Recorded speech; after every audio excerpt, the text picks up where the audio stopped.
Vous savez, bien-aimés, pendant qu'on chante ces chants, Jésus aime se sentir indispensable.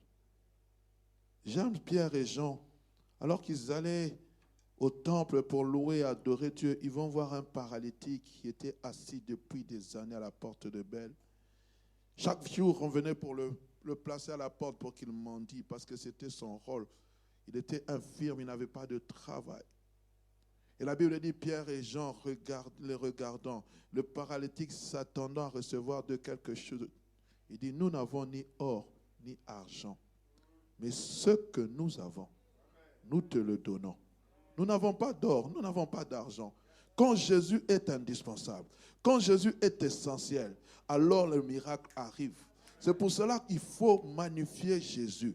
Il faut l'élever. Il faut prononcer son nom. Il faut que ce soit ton cœur qui le recherche. Jésus est tout près de ceux qui l'invoquent. Il n'est pas loin. Tu es tout ce que j'ai. Seigneur, je peux avoir l'or. Mon compte peut être bien rempli. Mais Seigneur, ce n'est rien par rapport à ta présence. C'est pour cela, Père, nous venons assoiffés dans ta présence. Tu es l'essentiel de ma vie. Tu es l'importance de ma vie. Jésus, tout ce que nous faisons, ce temps de retraite, ce temps de cri, ce temps d'adoration, ce temps d'intercession, ce temps de supplication, ce temps, Seigneur, où nous chassons les démons, ce temps où nous guérissons les malades. Seigneur, c'est pour la gloire de ton nom. Ce n'est pas pour donner gloire à une église, ni à un homme. C'est pour cela, ce soir, nous t'élevons encore. Reçois nos acclamations en signe d'adoration. Au nom de Jésus. Amen. Merci à la chorale. Merci, merci. Allez vous asseoir parce que vous devez reprendre les forces. Vous savez, lorsque vous êtes en train d'écouter la musique, à un moment donné, la batterie devient low bat. Alors reprenez les forces nécessaires parce que ce n'est pas fini. Il reste encore 10 jours. Et le dernier jour, le grand jour de la fête, nous allons danser, nous allons célébrer l'Éternel. Nous allons le célébrer de manière... Ma soeur Anifa, je ne vois plus les picolages. Tu n'es plus branché. Tu es débranché. Amen. Shalom, shalom, shalom. Béni soit Dieu. Merci, merci à ceux qui m'ont précédé en cette journée. Aujourd'hui, j'étais très, très édifié par la sœur Karine Kande. Moi-même, j'étais devant le plateau. Je me disais, Seigneur, c'est la même ou c'est une autre? Que le Seigneur la bénisse abondamment. Qu'elle déverse son corps. Comme on dit, comment on appelle ces choses qu'on avait, on faisait les examens, on gardait des petits papiers en poche là comme ça. Non, on appelle ça les cartouches. Donc nous avons des cartouches nécessaires à l'église. Merci aussi au diacre David, que Dieu te bénisse, amen. Que le Seigneur soit abondamment béni. C'est une grâce, mais c'est aussi une responsabilité d'apporter la parole. Et durant toute cette semaine, le Seigneur m'a mis à cœur d'apporter la parole. Quelquefois, je me demande d'où vient la force de prier, de se tenir debout, de conduire la prière. Ma femme me dit, tu es fatigué, il faut te reposer. Mais quand je suis ici, c'est comme s'il y avait quelque chose d'autre, une force qui entrait en moi et qui me donnait cette capacité de me tenir debout. Amen. Aujourd'hui, j'aimerais parler des choses qui nous aident ou des choses qui nous maintiennent dans la soif. Les choses. La première fois, on avait parlé des choses qui déclenchent la soif. Mais bien aimé, aujourd'hui, je parlerai des choses qui nous maintiennent dans la soif. Le lundi, je parlerai des choses qui nous aident à progresser dans la soif. Et le mardi, par la grâce de Dieu, nous allons parler des choses qui stoppent qui refroidissent la foi, la soif. Et le mercredi, je parlerai des choses, si c'est moi qui vais prêcher bien sûr, des choses qui stoppent la foi, la soif. Les choses qui nous maintiennent dans la soif. Parce que lorsqu'une soif est déclenchée, bien-aimé, il faut non seulement qu'elle soit maintenue, bien-aimé. Comme je l'ai dit dernièrement, lorsque vous lisez le livre de Lévitique, chapitre 6, le verset 6, la Bible dit, mettez-moi Lévitique 6, 6, la Bible dit, le feu brûlera continuellement sur l'autel. Mais vous allez voir que la Bible dit, chaque matin, le sacrificateur devra venir entretenir cette flamme de feu. Ne me mettez pas encore les passages. Mettez-moi Lévitique chapitre 6, verset 6. Mais on donne le secret pour maintenir cette flamme. Lévitique 6, 6, s'il vous plaît. On donne le secret pour maintenir cette flamme. Lévitique chapitre 6, verset 6. Sinon, moi-même, je vais trouver ça. Voilà. Lévitique 6, 6. La Bible dit, ça c'est quel passage? Ça c'est pas ce que moi je dis. Je vais trouver, excusez-moi. À moins que ce soit moi-même qui me suis trompé, mais je ne pense pas. Vous avez quelle version? La Bible dit, voilà. La Bible dit, Lévitique 6, 6, le feu brûlera continuellement sur l'autel, il ne s'éteindra point. Mais écoutez ce que la Bible dit au verset 5. Le feu brûlera sur l'autel. Il ne s'éteindra point. Chaque matin, le sacrificateur y allumera du bois, arrangera l'holocauste et brûlera la graisse des sacrifices d'action de grâce. Et au verset 6, on dit, le feu brûlera sur l'autel et continuellement sur l'autel et il ne s'éteindra pas. Comment maintenir cette flamme de feu? Comment maintenir la soif dans nos vies? Comment en tant qu'enfants de Dieu, nous devons garder cette flamme de prière? Parce que bien aimé, ce n'est pas nous qui avons allumé cette flamme de prière, c'est Dieu. C'est Jésus-Christ par le Saint-Esprit qui est venu, qui a allumé. Mais nous, en tant qu'Église, en tant qu'individu, en tant qu'enfants de Dieu, nous avons le rôle, comme ces sacrificateurs, d'entretenir la flamme. On est ensemble. Alors nous allons rentrer dans cette histoire que j'aime beaucoup de Christ avec la femme samaritaine. Bien aimé, vous savez, la Bible renferme des trésors inestimables. Vous pouvez avoir lu un passage aujourd'hui. Le lendemain, le Saint-Esprit vous donne une autre interprétation. Le surlendemain, le Saint-Esprit vous donne une autre interprétation. C'est merveilleux, c'est ça la parole de Dieu. Nous sommes dans Jean chapitre 4, le verset 13 à 15. Nous connaissons tous l'entretien qu'a eu Jésus-Christ avec cette femme samaritaine. Excusez-moi si je parle vite, le temps m'est côté. La Bible dit, Jésus lui répondit, quiconque boit de cette eau aura encore soif. Mais celui qui boira de l'eau que je lui donnerai n'aura jamais soif. Et l'eau que je lui donnerai deviendra une source d'eau qui jaillira jusque dans la vie éternelle. La femme lui dit, Seigneur, donne-moi de cette eau afin que je n'ai plus soif et que je ne vienne plus puiser en ce lieu. Donne-moi de cette eau. Qui peut me dire cela? Dire au Seigneur, Seigneur, donne-moi de cette eau afin que je n'ai plus jamais soif. Donne-moi de cette eau. Ma prière, bien-aimée, c'est que le Seigneur puisse vous donner de cette eau parce que nous en avons fortement besoin. Alléluia. Que le Seigneur nous aide à avoir continuellement soif. Mais quand vous lisez ce passage, c'est comme s'il y a un contraste. Christ parle à cette femme samaritaine et dit, si tu bois de cette eau, de ce puits de Sichar, tu auras encore soif. Mais l'eau que je vais te donner, tu n'auras plus soif. J'ai dit, mais Seigneur, si nous ne devons plus avoir soif, nous ne devons plus te rechercher. Est-ce qu'on se comprend? Parce que, bien aimé, quand je trouve l'eau, je n'ai plus soif. Mais Christ te dit, j'ai trouvé le puits, je n'ai plus soif. Non, mais la vie chrétienne, c'est une vie d'assoiffés, des amoureux de Dieu. Mais comment Christ peut dire à cette femme, c'était comme si ça arrivait à terme. Et c'était comme si, bien-aimé, donc une fois que j'ai rencontré cette eau, c'est fini. Oh, bien-aimé, un flot amène un autre flot. Suivez-moi attentivement. Que le Seigneur m'aide à traduire ce que j'ai à dire. En fait, lorsque Christ est en train de dire cela à cette femme, il disait ceci. Si tu bois de cette eau éphémère, tu auras toujours soif des choses de ce monde, de ces choses éphémères, de ce monde qui sont passées qui sont passagères. Mais l'eau que moi je te donnerai va faire quoi? Va combler ces choses éphémères. J'ai besoin de 3 personnes, rapidement, pour expliquer. Ma soeur, ma MC, venez ma soeur. Ah, je vais prendre les jeunes sœurs. Keren Kaungu Mida, venez s'il vous plaît. Rapidement. J'aimerais expliquer une chose que le Saint-Esprit m'a révélée. J'aimerais que vous puissiez comprendre. Je n'ai pas une belle écriture.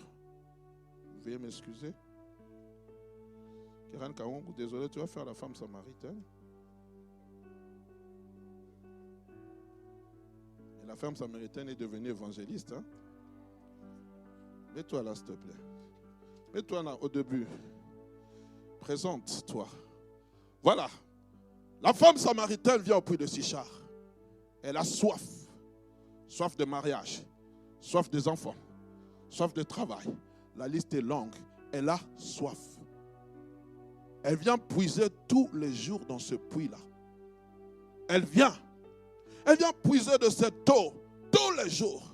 Mais un jour, elle rencontre un homme qui s'appelle Jésus, comme par hasard, qui dira à ses disciples, ma nourriture est d'accomplir la volonté de mon Père. Tu es Jésus. Pendant un temps, Jésus amène à cette femme la soif de Dieu. Est-ce qu'il y a moyen de braquer, s'il vous plaît? Les caméras ne vont pas jusque-là. Mais braquez ça. Vous braquez? Non. Est-ce que vous savez braquer? Soulevez bien haut. Mais moi, j'ai besoin de voir où vous avez braqué ça parce que je ne vois nulle part. Même si j'ai la foi. Ok, c'est ça. Jésus vient avec la soif de Dieu. Il entre en contact avec cette femme qui a une soif éphémère. Mais cette femme samaritaine ne sait pas qu'elle a une soif éphémère. Pour elle, c'est une soif qui perdure. Mais c'est éphémère. Jésus vient, parle à cette femme. Tu peux te tourner vers cette femme. Et lui dit, quiconque boit de cette eau, mariage, enfant, travail, etc., aura toujours soif. Mais moi, je vais te communiquer une soif éternelle. La soif de Dieu. En fait, comme maintenant, Jésus-Christ est en train de lui parler de cette soif. Cette femme dit, c'est le passage que nous avons lu. Elle dit à Jésus-Christ, donne-moi de cette eau afin que je ne vienne plus toujours puiser en ces lieux. Mais bien aimé, j'aimerais que vous puissiez comprendre. J'ai le 3e papier. Ça, c'est maintenant la femme samaritaine convertie. Amen. Cette femme samaritaine, lorsque Jésus-Christ lui parle de cette eau, Jésus-Christ lui donne cette eau. Non, tu peux regarder là-bas. Cette femme samaritaine, mets le papier comme ça devant tout le monde, soulevez. Cette femme samaritaine reçoit la soif de Dieu. Mais la soif de Dieu a absorbé la soif du mariage, la soif des enfants, la soif du travail. Maintenant, bien-aimé, qu'est-ce qui se passe? Ce n'est plus la soif de mariage qu'elle est en train de rechercher. Elle vient maintenant rechercher la soif de Dieu. Jésus-Christ, en disant à cette femme, quiconque boit de cette eau aura encore soif. Mais l'eau que je lui donnerai va engloutir cette soif-là. Mais la soif spirituelle, la soif de Dieu va rester. Mais tellement que tu seras imbibé de la soif de Dieu, de la présence de Dieu, ces choses ici ne seront pas pour toi une priorité. Tu n'auras plus soif des choses éphémères, mais tu auras soif de Dieu. Et alors maintenant, lorsque tu te convertis, la soif de Dieu engloutit toutes ces choses. Toutes ces choses disparaissent. Nous, elles disparaissent. Pourquoi? Parce que maintenant, il y a une chose primordiale que tu es en train de rechercher, c'est Dieu. Tu ne recherches plus le mariage. Tu ne recherches plus les enfants. Tu ne recherches plus le travail. Ce que je suis en train de rechercher, c'est Dieu. J'ai soif de Dieu. Mais qu'est-ce que la Bible dit? Mettez-moi le psaume 37, le verset 4. Faites de l'Éternel tes délices. Cherche Dieu. Quand tu es en train de le chercher, Seigneur, j'ai soif de toi. J'ai soif de toi. Quand tu es en train de le parler, la Bible dit, il te donnera. Tourne le passage, s'il te plaît. Il te donnera ce que ton cœur désir. Je fais de l'Éternel mes délices. Mais dans l'intérieur des délices, il y a à l'intérieur, il y a la soif du mariage. Mais tellement que la présence de Dieu est plus forte que le mariage. La présence de Dieu est plus forte que le travail. La présence de Dieu est plus forte que le travail, est plus fort que le travail. La présence de Dieu englobe toutes ces choses. Dieu connaît. Et puisqu'il connaît, le psaume 37, verset 4 est en train de s'accomplir. Bien-aimé, fais de Dieu ta priorité. Les choses en sus viendront d'elles-mêmes. Alléluia. Vous pouvez regagner vos places. Est-ce qu'on peut acclamer Dieu? C'est pour cela, bien-aimés, durant ces 14 jours, nous ne voulons pas chercher les choses naturelles. Nous venons chercher le surnaturel. Nous venons chercher la présence de Dieu. Nous sommes en train de soupirer derrière la présence de Dieu. Car la présence de Dieu englobe tout. Guérison, élévation. Oh, ces choses-là, frères et sœurs, ce n'est pas pour les chrétiens qui le recherchent. C'est pour cela la première des choses que tu dois savoir. Pour maintenir ta soif, tu dois faire du royaume de Dieu ta priorité. Tu dois faire du royaume de Dieu ta priorité. Matthieu chapitre 6, versets 31 à 33. La Bible dit, ne vous inquiétez donc point.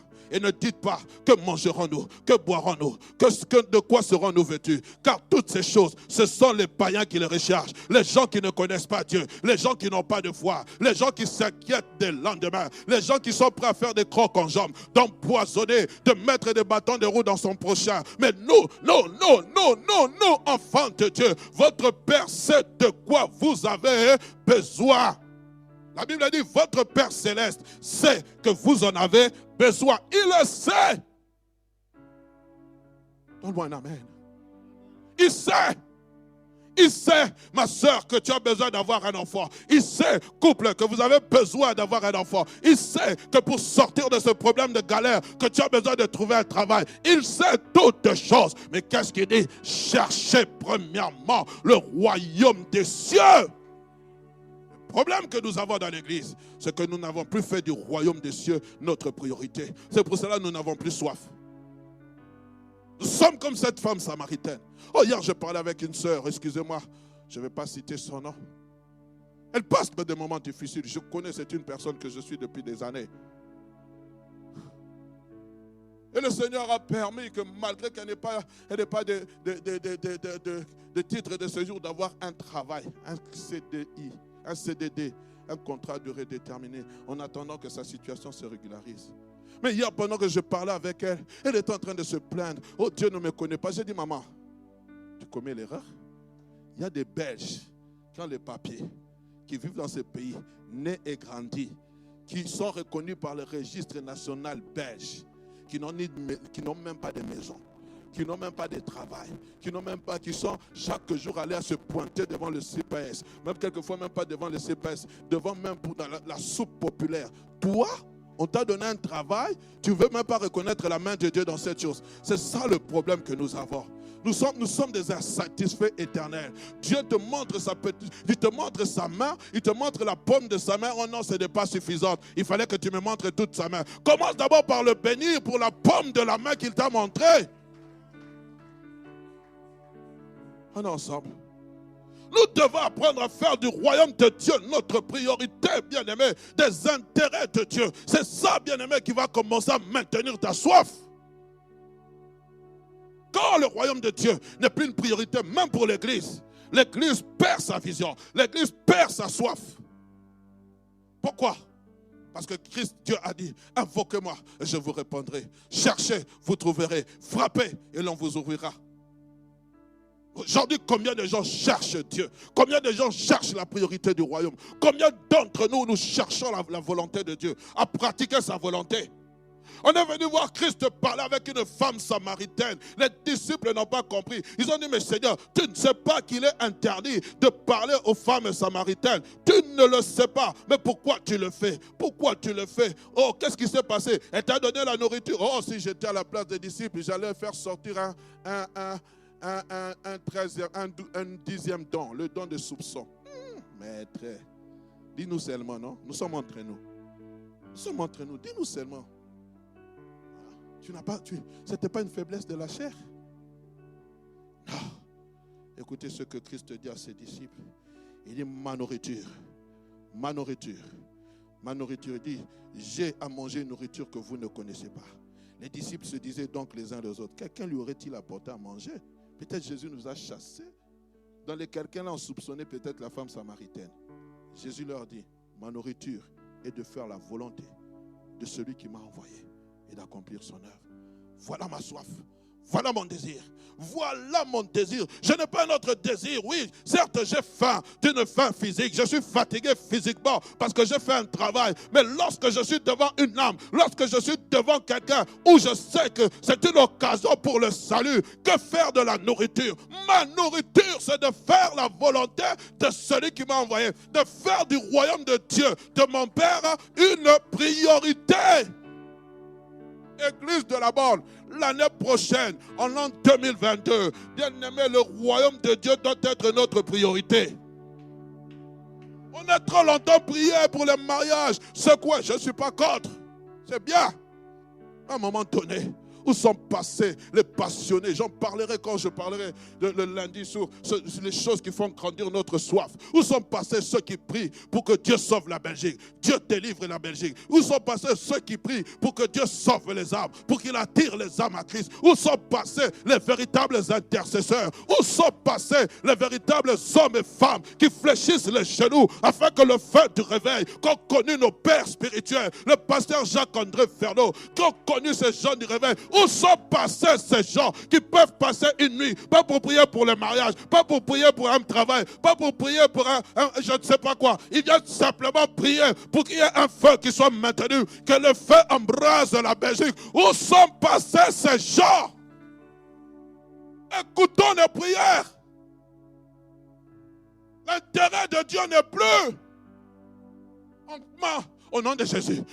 Frère, j'aimerais dire, Église, arrêtez. Le nom de Jésus n'est pas une formule magique. Souvent, quand je suis en train de faire le MMP, je parle, on ajoute toujours au nom de Jésus. Frère, le nom de Jésus n'est pas une formule magique. Le nom de Jésus est en moi. Je suis avec le nom de Jésus. Partout où je vais. La Bible dit, voici les miracles qui accompagneront ceux qui auront cru en mon nom. Il n'a pas dit que vous allez prononcer mon nom. En mon nom. C'est-à-dire, lorsque je suis en train de faire ces choses, dans ma communion avec l'Esprit de Dieu, je sais que je ne travaille pas selon la chair. Je travaille avec Christ. Jésus est en moi. Jésus est en moi. Nous avons fait de Jésus, du nom de Jésus, une formule magique. Ce n'est pas une formule magique. Le nom de Jésus, c'est un nom puissant, devant lequel les démons tremblent. Les fils de Séva ont dit, au nom de Jésus que Paul prêche. Qu'est-ce qu'a dit le démon? Paul, Jésus, nous le connaissons. Paul, nous savons qui il est. Mais vous, qui êtes-vous? Ce n'est pas parce que tu prononces le nom de Jésus que les démons vont trembler. Le problème, c'est la communion. La communion que tu as avec ce Jésus. La communion, l'intensité qu'il y a dans ton cœur. L'intensité. Je me souviens, il y a longtemps, alors que nous étions en train de faire une délivrance, simplement ma sueur était en train de faire trembler les démons. Comme ma sueur tombait sur le frère, je ne savais pas. Il a dit, frère, s'il te plaît, arrête. Ta sueur est en train de me brûler. Frère, fonctionnons dans la puissance du nom de Jésus. On est ensemble. Que le Seigneur m'aide. La deuxième des choses qui me maintient dans la vie, dans ce temps, bien-aimé, qui me maintient dans l'action de la soif de Dieu, du feu de Dieu, bien-aimé, c'est l'adoration. C'est l'adoration. Un véritable assoiffé de Dieu est un adorateur. Un véritable assoiffé de Dieu, c'est un adorateur. Il passe sa journée dans l'adoration, dans la contemplation du Dieu vivant. Un adorateur incontestable. Quand nous voyons David, il dit qu'il avait soif de Dieu. Mais David, il était qui? Il était un adorateur. Bien-aimé. C'est pour cela, lorsque Christ a rencontré cette femme, qu'est-ce qui s'est passé? Lorsqu'il lui a communiqué de cette eau, de quel sujet ont-ils parlé après? Nous sommes dans Jean chapitre 4. le verset 21, 22, 24. Femme, lui dit Jésus, crois-moi, l'heure vient où ce sera ni sur cette montagne, ni à Jérusalem, que vous adorerez le Père. Vous adorez ce que vous ne connaissez pas. Nous adorons ceux que nous connaissons. Car le salut vient des Juifs. Mais l'heure vient, et elle est déjà venue, où les vrais adorateurs adoreront le Père en esprit et en vérité. Car ce sont là les adorateurs que le Père demande. Dieu est esprit. Il faut que ceux qui l'adorent en esprit et en vérité. Bien-aimé, dans l'adoration, je viens déverser mon cœur. Dans l'adoration, je viens déverser mon cœur. Mon cœur, c'est un fleuve d'amour. Je suis en train de parler à Dieu. Dans l'adoration, un véritable assoiffé de Dieu. Pour maintenir cette flamme, bien-aimé, tu dois être une femme, un homme qui aime l'adoration. Quand je parle d'adoration, n'attends pas simplement qu'on te joue des notes d'orécima. Non, tu dois être toi-même. Tu dois composer tes cantiques seul à seul, dans la présence de Dieu. Tu adores celui que tu connais. Tu adores, tu l'adores, tu le contemples. Où sont passés les adorateurs? L'adoration, ce n'est pas prendre un micro. Non, ce n'est pas ça. On a un modérateur qui est en train de nous pousser à prier. Prie, adore, adore. Non, quand j'entre dans la présence de Dieu, mon cœur est en train de ressentir un amour pour celui qui m'a sauvé. Il y a une histoire que je suis en train d'écrire. Il y a un cantique que je suis en train de composer. Il y a un cantique. C'est pour cela que quand nous venons dans la présence de Dieu, le feu doit être embrasé. On n'a pas besoin de dire comment ça pour... Quelquefois, frère, excusez-moi de vous parler comme ça. Je suis contre cette prière-là. Oh, sanctifions-nous. Vous adorez, après vous vous sanctifiez. Frère, vous connaissez le parcours du tabernacle? Comment on entrait dans les lieux saints? Avant d'entrer dans les lieux très saints, on devait d'abord se purifier dans les parvis. Il y avait une cuve d'airain qui était là. Le sacrificateur se purifiait. Après, il entrait dans les lieux saints. Après, il entrait dans le souverain sacrificateur, entrait dans les lieux très saints. Nous entrons dans les lieux saints. Après, on sort. Oh non, on doit se purifier. Mais frère, alors ton adoration là, c'était quoi? Vous avez adoré, vous sortez.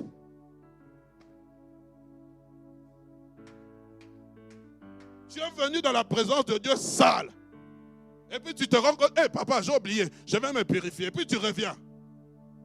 Donc c'est-à-dire ton adoration là n'a pas été agréée. On commence par se purifier. Et j'aime dire souvent à l'église, ne venez pas avec ce style ici. Restez chez vous à la maison, priez. Seigneur, je vais dans ta présence. Je me sanctifie. Je sanctifie mes pensées. Je sanctifie mon corps. Quand nous venons ici, nous commençons l'adoration. Oh, nous allons confesser nos péchés. Oh! Viens 10 minutes avant la louange, avant l'adoration, 10 minutes avant. Le culte commence à 10h30. Sois là à 10h30, à 10h20, à 9h, je ne sais pas. Purifie-toi là.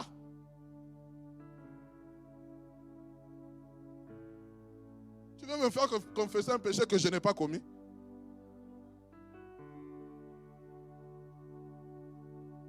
Frère, montons dans ce niveau-là, où nous devons comprendre que lorsque nous venons dans la présence de Dieu là, je viens avec mon adoration, tu viens avec ton adoration, nous venons avec notre adoration. Le feu s'allume du coup. Avant même qu'on ne touche au sainteté, avant même que le modérateur monte, avant même qu'on ne dise shalom, toi tu es déjà en train de dire Shandaroboso ke mandereboso. Je suis en train de te louer, Père de gloire, Père d'une multitude. Je te loue de ce que tu m'as sauvé, tu m'as racheté, frères et sœurs. Mais ma soeur, on n'a pas encore commencé. Moi j'ai commencé.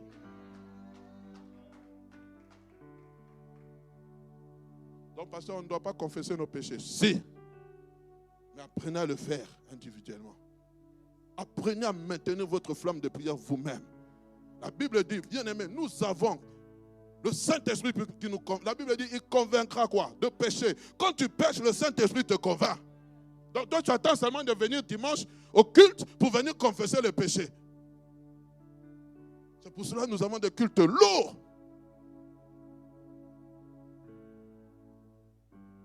Le culte se prépare à la maison.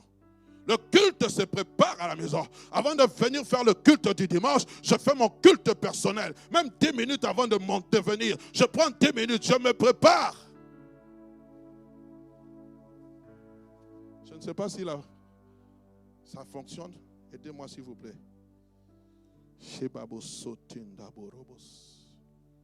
Troisième des choses. On est ensemble. Le pain quotidien. Christ dit, quand vous priez, dites notre Père qui est aux cieux, donne-nous notre pain quotidien. Mais je ne vais pas parler du pain quotidien dans la demande que nous avons l'habitude de faire. Ici, je te parle de notre pain quotidien, bien-aimé. Donne-nous notre pain quotidien, qui est la parole de chaque jour. Bien-aimé, le peuple d'Israël, tout le matin, alors qu'ils étaient en train de murmurer, ils ont dit, le Seigneur leur a envoyé la manne. Chaque matin, ils devaient faire un effort pour sortir, pour récolter la manne, pour récolter cette manne qui leur servait de manger tous les jours. Tous les jours, ils devaient sortir. Celui qui ne sortait pas ne mangeait pas. Frères et sœurs, c'est la même chose. Jésus-Christ dans Jean chapitre 6, il est en train de dire, je suis le pain descendu du ciel. Vos pères ont mangé du pain, mais ils en sont morts. Moi, je suis le pain. Celui qui mange de mon pain ne mourra pas. Bien-aimé, tous les jours, la Bible dit dans Jean chapitre 1er, au commencement était la parole. Cette parole est devenue chair. Tous les jours, tu as besoin de ce pain quotidien. Tous les jours, toi et moi, nous avons besoin de manger ce pain quotidien qui est la parole de Dieu. Nous sommes des bons prieurs, mais nous sommes des mauvais lecteurs. Même les musulmans lisent plus le Coran que nous, les chrétiens pentecôtistes. Nous sommes des bons prieurs. Mais quelquefois, quand tu écoutes ta prière, ça n'a rien à voir avec la parole de Dieu. Vous savez pourquoi Dieu n'exauce pas nos prières? C'est parce que ce n'est pas basé sur les Écritures. Nous sommes en train de prier, mais rien dit. La Bible dit, demandez et l'on vous donnera. Oui, mais c'est dans quel passage? C'est écrit où? Dans quelles conditions Jésus a-t-il dit ça? Le pain quotidien. Tous les jours, je dois manger de ce pain. Pas pour venir prêcher. Oh non, ils vont sentir aujourd'hui, je vais faire sortir un mot hébreu. Je vais faire sortir un mot, ils vont eux-mêmes. Mon cher, tu as entendu ce que j'avais dit ces jours-là? Ils étaient étonnés, moi en tout cas. Ce n'est pas ça. Seigneur, j'ai besoin de nourrir mon être intérieur. Seigneur, j'ai besoin de nourrir mon être intérieur. Seigneur, j'ai besoin de nourrir mon être intérieur. Seigneur, j'ai besoin de consommer la parole. J'ai besoin de consommer ce pain. J'ai besoin de consommer cette nourriture tous les jours. Bien-aimés, arrêtons s'il vous plaît. J'aimerais vous dire, écouter la parole, ce n'est pas méditer la parole. Pendant j'étais sur EMC TV, j'ai écouté la parole. Ça n'a rien à voir avec la méditation. La méditation, j'ouvre la parole de Dieu, je la décortique. Je suis en train de lire verset par verset. J'ai une lecture quotidienne des Saintes Écritures. Je souligne, je surligne, je sous-souligne, je surligne. La Bible, bien aimée, c'est un outil de travail. C'est ça qui fait que le feu n'est pas maintenu. Parce que quand tu viendras dans la présence de Dieu, tu vas dire quoi? Que vais-je lui dire? Que vais-je lui dire? Que vais-je lui dire? Le problème est celui-ci. Plus je consomme Christ, plus j'ai encore faim et soif de lui. Plus mon estomac devient encore plus gourmand.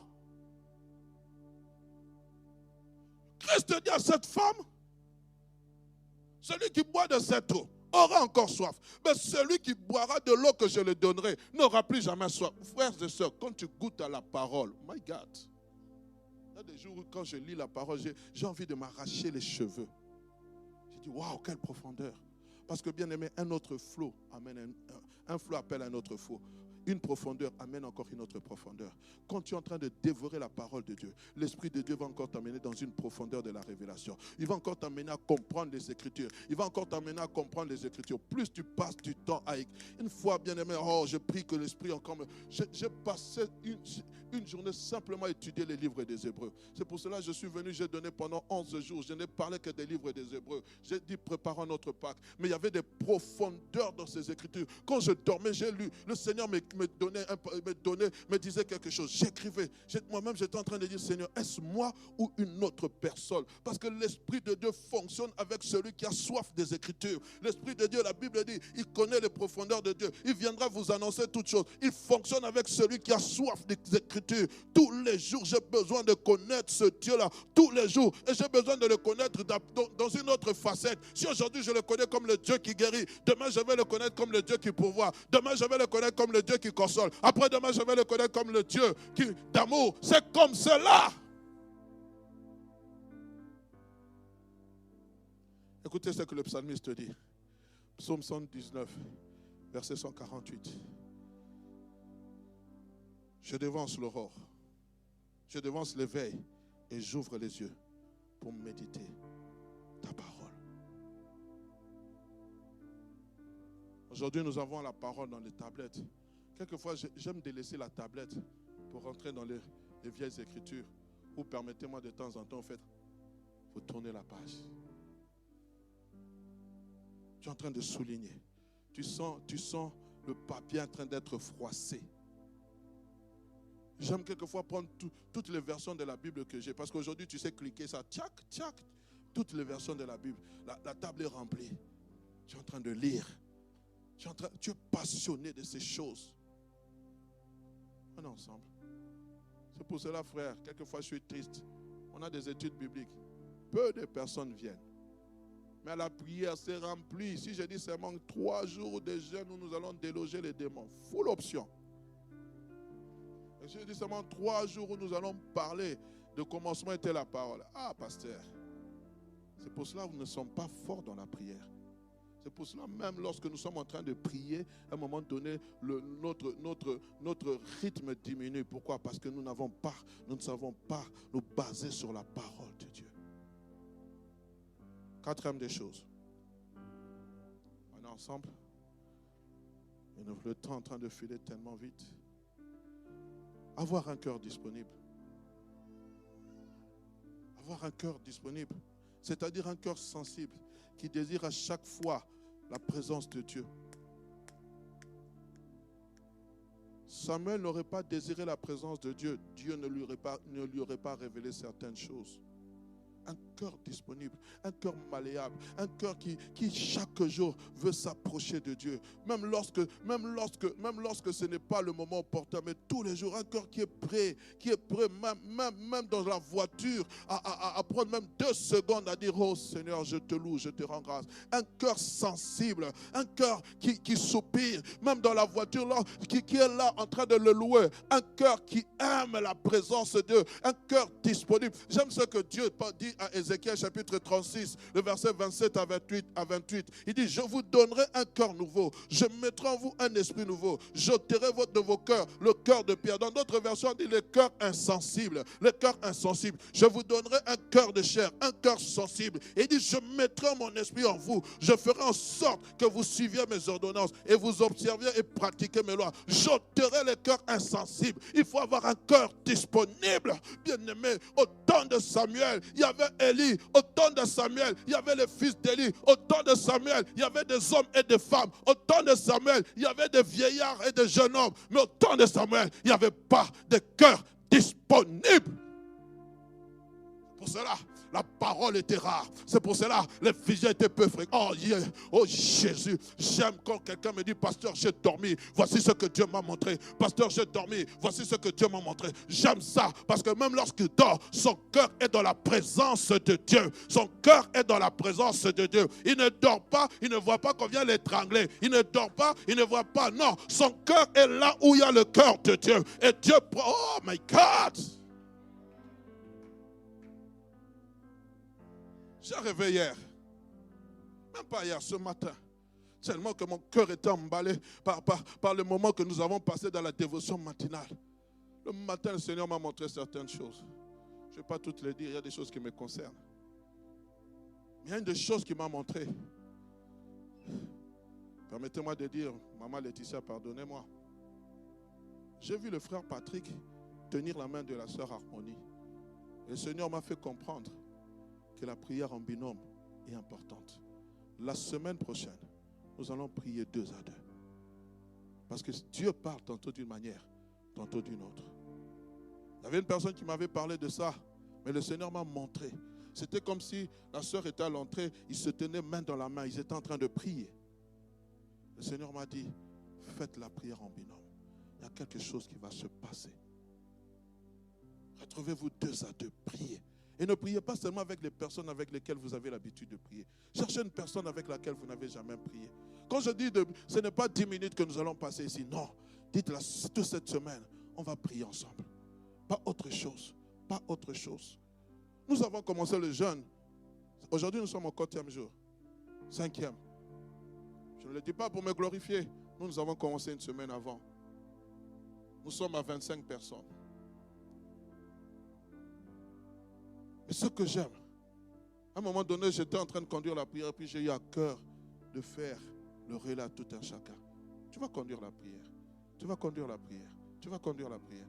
Et je découvre des personnes qui sont passionnées, qui sont en train de prier, qui sont en train de prier. Oh, je dis, waouh, c'est merveilleux, frère, de prier ensemble. C'est merveilleux de prier ensemble, bien-aimé. Tu ne comprends pas ce que tu es en train de rater.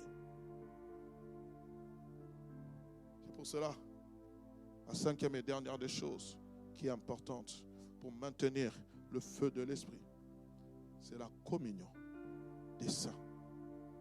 La communion des saints. Quand je parle de communion, je ne parle pas là, on a plus d'affinité. Non, ça, ce n'est pas la communion. Non, je parle d'une communion sans intérêt, une communion simple, mais la communion des saints. Le psaume 133 nous décrit la communion des saints. Oh, voici qu'il est doux, voici qu'il est agréable pour des frères et des sœurs de demeurer ensemble. C'est cette communion, bien-aimée, qui fait maintenir le feu. Cette communion où lorsque nous nous assemblons, nous ne devenons pas pires, mais nous devenons meilleurs. Lorsque nous nous assemblons, le diacre David est en train de parler de son temps de prière, de son temps de méditation. Lorsque Oh, je me souviens, frère, la première fois que j'ai fait une nuit de prière, c'est parce que j'ai écouté un serviteur parler de la nuit de prière. Seul. Dans Yves Kisukulu. Il était en train de dire, une fois j'étais en train de prier et je me suis dit, mais si on fait des veillées avec beaucoup de monde, pourquoi je ne peux pas veiller seul? Il a dit, pasteur, à l'époque on était des frères. Il a dit, j'ai commencé comme ça. Je me suis retrouvé à aimer avoir mon propre moment de prière. J'ai dit, si lui il est parvenu et arrivé, pourquoi pas moi? La première fois, j'ai fléchi les genoux, j'ai dormi. J'ai dit, Seigneur, pardonne-moi. La deuxième fois, ça a été un déclic. J'ai prié. Et pendant 1 mois, j'ai commencé la prière à minuit, jusqu'à 6 heures du matin, non-stop. On m'avait donné le nom d'un musicien qui ne dormait pas au Congo. Parce que à l'époque, quand on était au Congo, on ne respectait même pas le sommeil des gens. On priait à tue-tête. Et j'ai crié pendant 6 heures, pendant 1 mois. Dieu m'est témoin. Je ne parle pas pour me glorifier. Il y a des choses que je suis en train de vivre aujourd'hui. C'est parce que j'avais consacré ce temps à la prière. Tous les soirs, quand il était minuit, on savait déjà qu'il va commencer. Et j'ai commencé. C'était des flots, des flots, des flots, des flots, des flots, des flots, des flots, des flots, frères et sœurs. Pourquoi? Parce qu'il y a eu un homme qui m'a poussé à le faire. Le jour où je jeûnais 50 jours, ce n'est pas parce que le Saint-Esprit est venu me dire tu dois jeûner, c'est parce que j'ai entendu un homme parler de 30 jours de jeûne. Je dis, si lui l'a pu, moi aussi je pourrais. Seigneur, donne-moi cette force. Et je suis entré dans ce temps de prière et je ne ressentais pas la faim. Et même aujourd'hui, je ne ressens pas la faim. Pourquoi? Parce que, bien aimé, la présence de Dieu me rassasie. Nous devons aimer la communion. La communion, ce n'est pas seulement venir parler de foot, ce n'est pas seulement venir parler de mode, ce n'est pas seulement, c'est venir parler de Jésus. Jésus, oh pasteur, j'étais dans la présence de Dieu, j'ai aimé pasteur, regardez ce qui s'est passé. Oh, j'ai écouté, où sont passés les témoignages des expériences que nous faisons dans la présence de Dieu? Où sont passées ces choses? Où quelqu'un vient dire, ah pasteur, j'ai lu ce passage. Est-ce que où sont passées ces choses? Bien aimé, même quand je suis en train de vous parler de communion, mais qui m'a édifié hier? Une petite fille, je pense, elle a 19 ans. Pendant la prière, elle a dit, c'est mon pasteur, nous devons prier les uns pour les autres. C'est déclic. La communion des saints. communion des saints. Regarde ton voisin. Regarde ta voisine. Est-ce que tu connais son nom? Est-ce que tu la connais? Si je vous pose seulement la question, qui connaît Sandrine Kalenga ici? Vous êtes à combien? Mais elle vient tous les dimanches. Elle est là. Elle est là. On ne la connaît pas. Pourquoi? Parce que quand on finit la chorale, Maman Solange.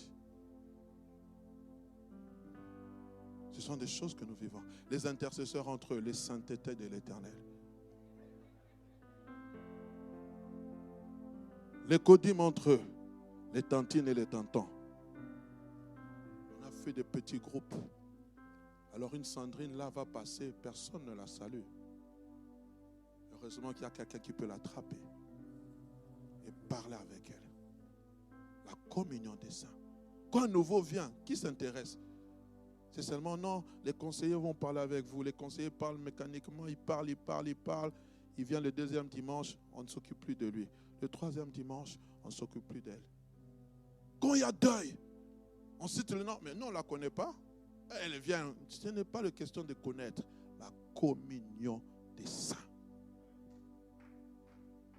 La multitude de ceux qui avaient cru n'était qu'une âme et qu'un cœur. La communion des saints. La communion des saints nous pousse à chercher où est passé Abel. Qu'est-il devenu? Abel, ça fait longtemps qu'on l'a vu. Quand on apprend seulement qu'Abel a mis un piercing, moi je savais déjà. Toi tu avais déjà les dons de discernement. Mais pourquoi tu n'as pas évité à ce qu'il mette un piercing? J'avais ce don. Moi je ne l'ai pas. On m'a parlé d'un frère, permettez-moi de le dire. J'ai mal au cœur.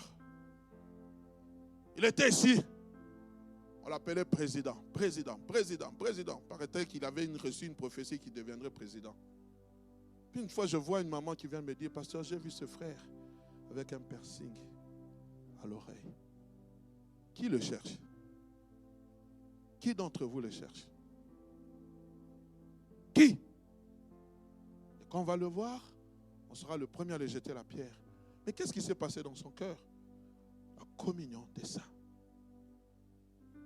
Il y a des gens qui souffrent intérieurement. Nous ne le savons pas, nous ne le voyons pas, nous ne faisons aucun cas d'eux. Mais il suffit seulement de vous approcher de lui. Vous allez comprendre. Il ne faut pas que je sois pasteur pour aller parler à une sœur. Il ne faut pas que je sois pasteur pour aller parler à un frère. Je suis un frère avant d'être pasteur. Je suis un frère avant d'être ancien. Je suis un frère. Ce sont des brebis du Seigneur. Où sont passés la communion des saints? Disons. Service d'accueil, combien de fois, dimanche passé on était à combien? Maman Harmonie. Combien? 156. 10 ans. C'est honteux. C'est déplorable. Nous devons pleurer devant le Seigneur. On s'appelle Centre évangélique La Borne, Bruxelles. Si Dieu envoie les âmes, nous ne savons pas les maintenir. Il y a un problème. Il n'y a pas de communion des saints. Nous devons pleurer devant la face de Dieu. Parce que ces choses attristent le cœur de Dieu. Ce n'est pas simplement la responsabilité du pasteur, ni d'un ancien, ni d'un responsable. C'est la responsabilité de tout le monde. De maintenir cette communion des saints. Que mon Dieu nous aide. Qu'il nous aide à comprendre que le feu est là. Et pour le maintenir, il y a des préalables. Il y a des choses à faire. Puisse mon Dieu nous bénir, nous faire grâce.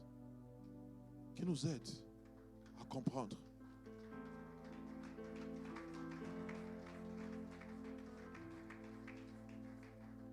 Tu fais bien d'acclamer, mais tu feras aussi bien de prendre des décisions là maintenant. Pourquoi j'en parle?